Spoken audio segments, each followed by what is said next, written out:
In today's video, I'll show you how to add tables in Notion. So at first, just come to your workspace and here you can type anything over here. And after you have typed your stuff, and now let's, for example, say you want to add a table. How to do that? Notice one thing, it says plus space for AI or slash for commands. So to add a table, you simply have to put in the table command. So just type slash and then type out table.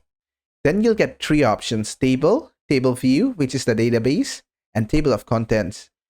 If we want table of contents, we can add that. If we want a database, we can add the table view. But at the moment, we want the normal table. So we'll select the first one, table. And as you can see, the table has been added. You can just go ahead and type in the header. And you can type in the body of the table as well, whatever you want. You can put serial number or whatever you want, just put in the table.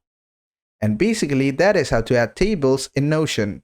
I hope this video was helpful. If it was, please give it a thumbs up and don't forget to subscribe.